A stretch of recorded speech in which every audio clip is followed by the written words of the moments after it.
One of the thornier problems in science fiction when dealing with the idea of hostile aliens from another planet is how anything capable of traversing the stars could possibly be threatened by humans. Even the H.G. Wells' seminal classic The War of the Worlds had to contrive a solution that essentially boils down to they aren't threatened by humans, but germs are another story. Today we'll be talking about a movie that tackles the problem in a unique way, by positing that, as in War of the Worlds, humans aren't a match for alien technology. But maybe, just maybe, if you strip away the technology and pit a single alien against a single human, and that human happens to be an absolute specimen, we might have a chance.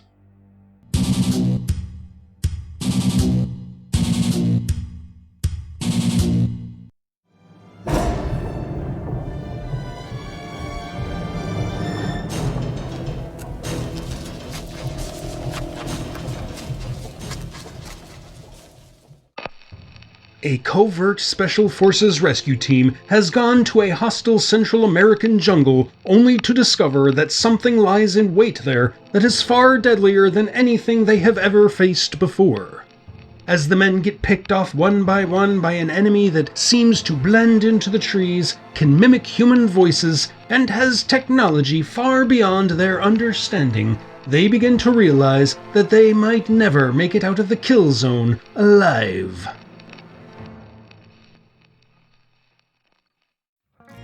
In 1983, the sibling duo of Jim and John Thomas, who had been working odd jobs in the industry for a while, came up with a spec script called Hunter. Inspired by grim fairy tales, mythological creatures, and especially big game hunting, the idea was to pit an alien against the most dangerous game, specifically a combat-trained human in the jungle. The brothers pulled some strings to get access to information about CIA operations in Central America at the time, information that wouldn't be declassified for decades, and they talked to real Special Forces soldiers to get a sense for how they operate. They managed to sell their script to 20th Century Fox after literally slipping it under the door of a producer, and by 1985 the script, now in the hands of producer Joel Silver, who had just finished Commando, went through a few uncredited rewrites at the behest of Arnold Schwarzenegger, who suggested that the alien hunt a group of soldiers rather than just one man. Though New Zealand director Geoff Murphy was initially slated to direct, it was Schwarzenegger who suggested newcomer John McTiernan, on the strength of McTiernan's only film at the time, the low-budget indie movie Nomads. McTiernan knew an opportunity when he saw it and took the job, despite reservations about what the studio wanted. It is ironic considering where his career would go in the years that followed, but McTiernan was opposed to glorifying gun violence. However, he found ways to tweak Hunter that would subvert studio tropes without the studio necessarily catching on to what he was doing, but we'll talk more about that later.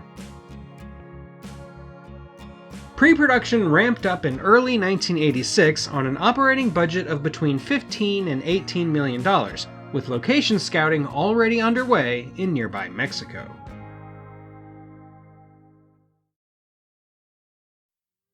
The topic of today's episode was voted for by my Patreon supporters, and I'd like to give a special thanks to my $8 patrons, Battybat Firebrand, Chuck Poor, Diane McGill Davis, Giffen Chumley, John Burrell, Mike O'Connor, Numinous 2019, Robert McGill, Scott Johnner, Sean Vale, Spoats, TB Schromick, and Warren Davis.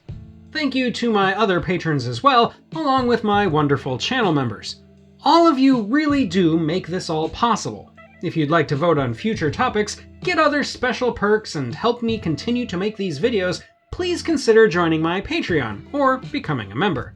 Thank you again. Now then, let's get on with it. Arnold Schwarzenegger had always been the first choice to play the lead, Major Dutch Schaefer, and it's important to remember that his career as a superstar was only just getting off the ground.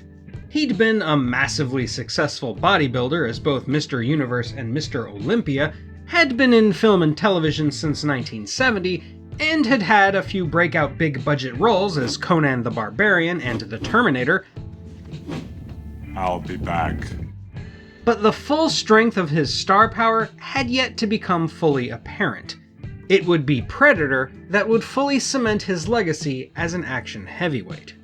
However, there were still those who questioned the depth of his actual acting talent, and the filmmakers knew he would need to be surrounded by a good cast to get the most out of him.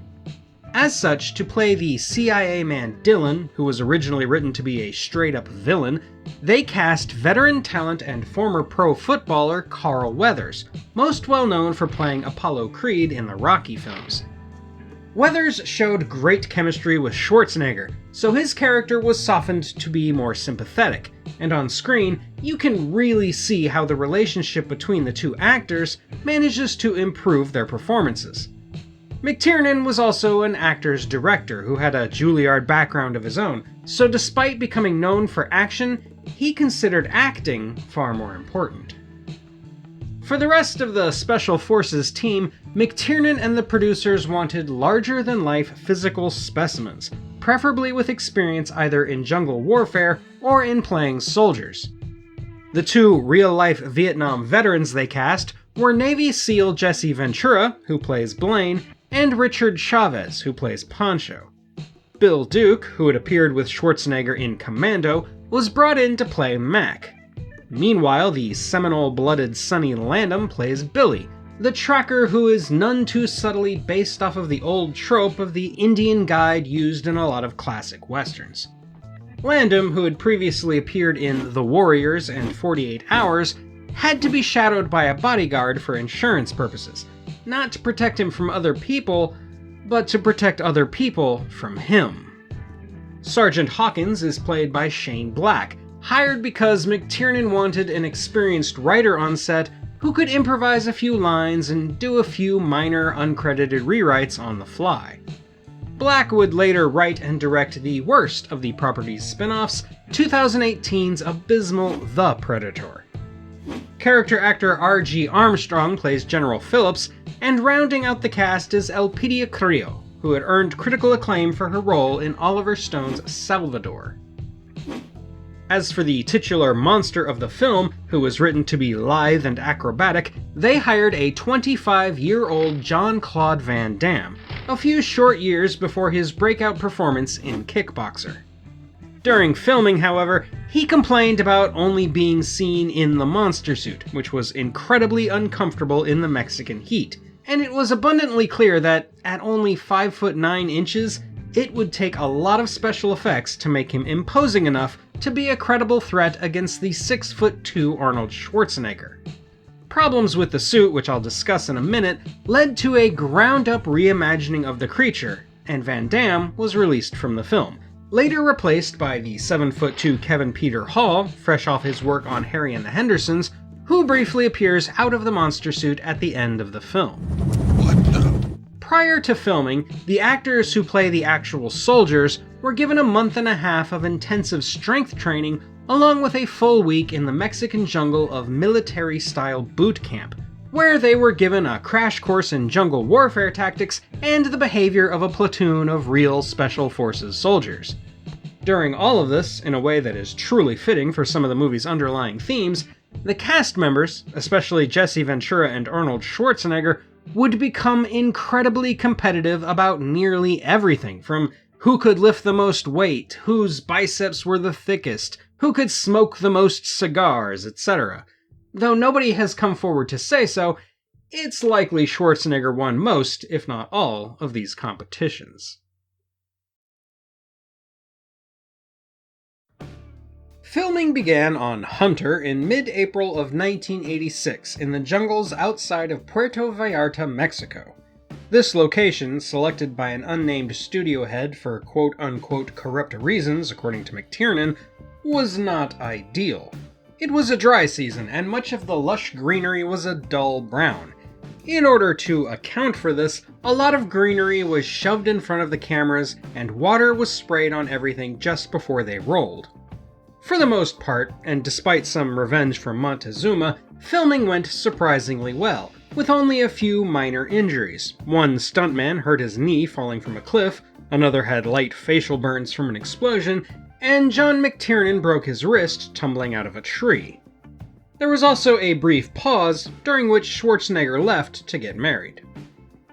The action-packed attack on the Palapa sequence was delegated to the 2nd Unit for time, under the direction of A-Team veteran Craig Baxley. However, since the 1st Unit was working simultaneously on other scenes, Baxley could only use 1 or 2 principal actors at a time, which is why you never see the entire team together in any of the individual action shots. For the minigun, Old Painless, they used a real Gatling gun dismounted from an attack helicopter. This gun was wildly impractical, requiring ridiculous amounts of ammunition and over 100 pounds of batteries just to fire it for a few seconds. It also fired too quickly for the camera, which required them to artificially limit its speed.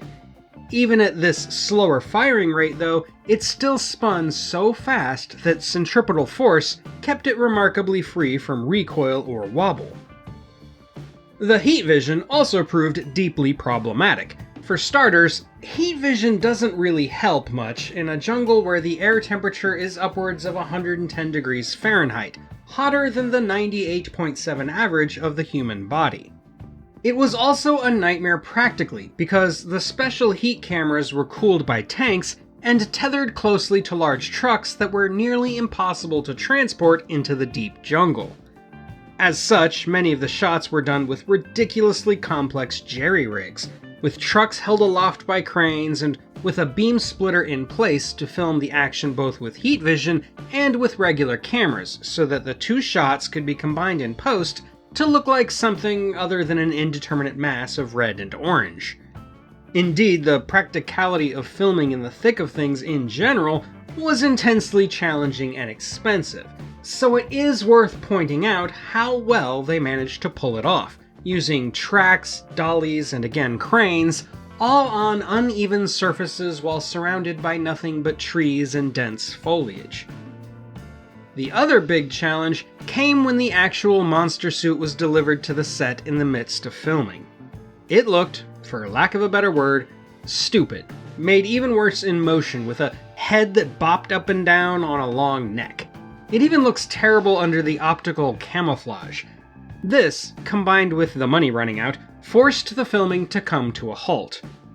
Most of the movie was complete, save everything to do with the eponymous creature, which included almost the entirety of the film's climax. A rough cut was assembled, and the studio liked it enough to fund its completion 8 months later, after Schwarzenegger and Ventura had gone off to film an entirely separate movie, The Running Man. To solve the monster problem, they then hired Stan the Man Winston, the legendary effects man behind The Terminator, Aliens, and most importantly, Mr. Roboto. It was Winston who brought in Kevin Peter Hall, and he built a new creature from scratch with the enormous actor in mind. Not only was it heavy, it actually weighed over 200 pounds and was lifted by cleverly hidden bungee cords whenever the creature had to move more than a foot or two. It was also intensely hot, requiring a custom-made cooling vest like those used by race car drivers. Though the iconic suit is impressive in its own right, one shouldn't discount the performance of Hall, who brought it to life despite not being able to see.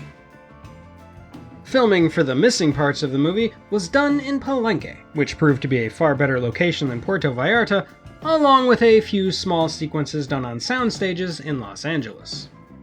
For scenes in which the monster is camouflaged, Kevin Hall had to perform in a bright red full-body spandex suit. The actual effect was then done in post by Joel Hynek, who came up with the idea of using a repeated image in a nesting pattern, which blends perfectly against the tropical leaves.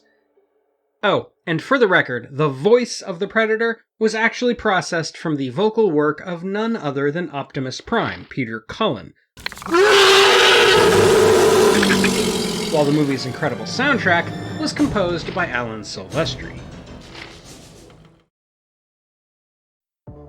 The film, which at some point had been retitled to Predator, was released in June of 1987 to relatively poor reviews but pretty good box office numbers, ultimately earning a worldwide gross of $98.3 million. The film would prove to be a cultural landmark, launching a franchise that competed and eventually merged with the Alien franchise. It spawned 3 sequels of varying quality, and as of the time of this video, 1 exceptionally good prequel with another in development, alongside the spin-off AVP films that are outside the official canon.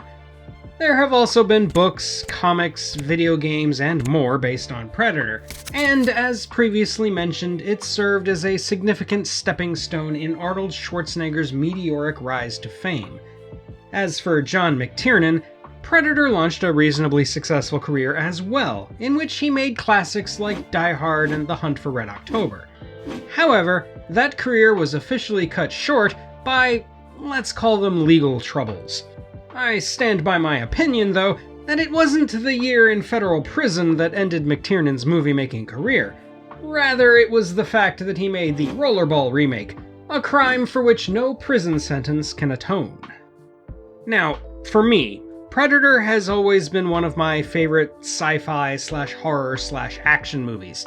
Not just because it is such an iconic product of the 1980s that I was both terrified and fascinated by as a kid, but also because now, as an adult, I see so many different ways of looking at it. On one hand, it is an innovative action movie that does things people hadn't seen before, and the climactic battle between Dutch and the Predator is a masterclass in sustaining tension while also feeling almost like a well-choreographed pro wrestling bout.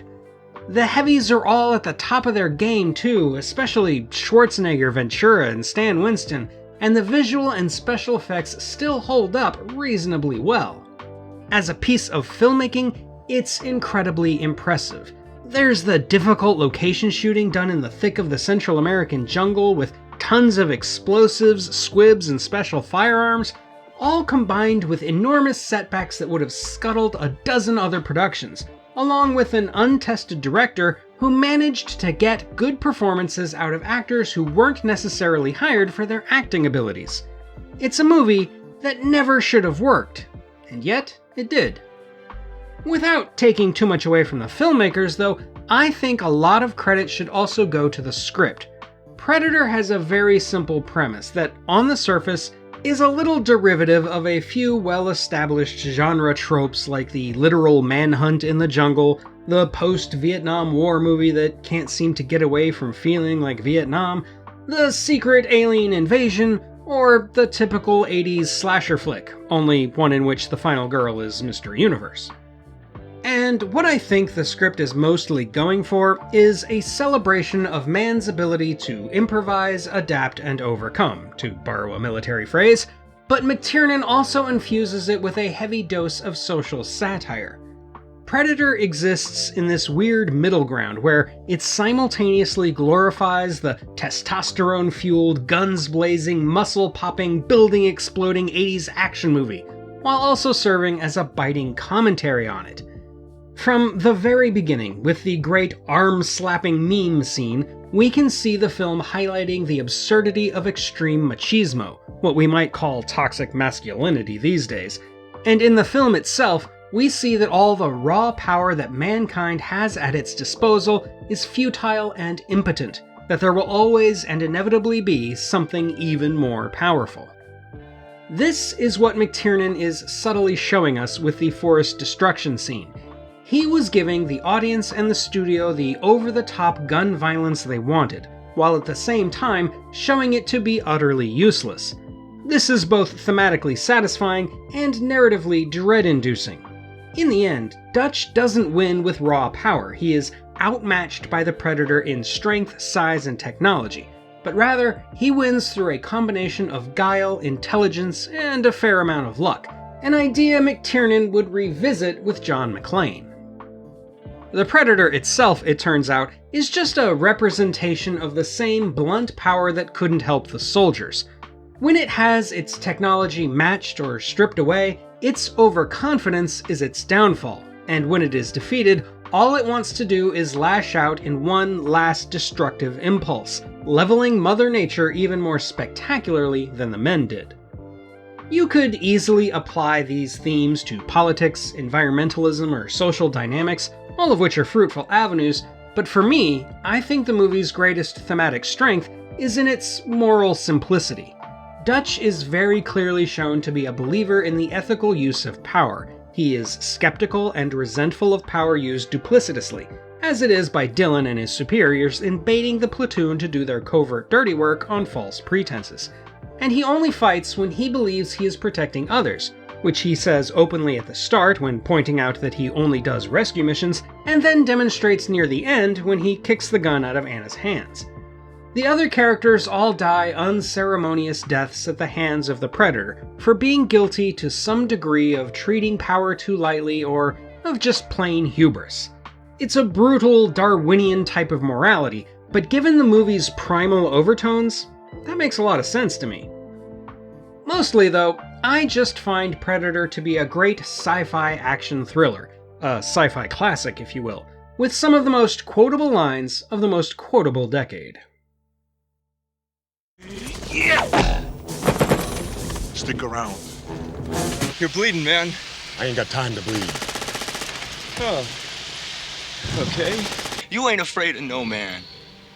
There's something out there waiting for us. And it ain't no man.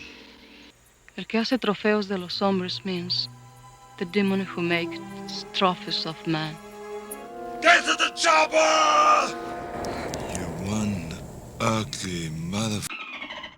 And that's all for today, my fellow Earthlings. Who do you think would really win in a battle between aliens and the Predator? Let me know in the comments, and while you're down there, don't forget to slam those like and subscribe buttons. Thank you for watching, and until next time when we'll take a look at a 100-year-old horror movie that might just be the most famous ripoff ever made, this is the Unapologetic Geek, telling you to never be ashamed of what you love. As long as you're not hurting anybody.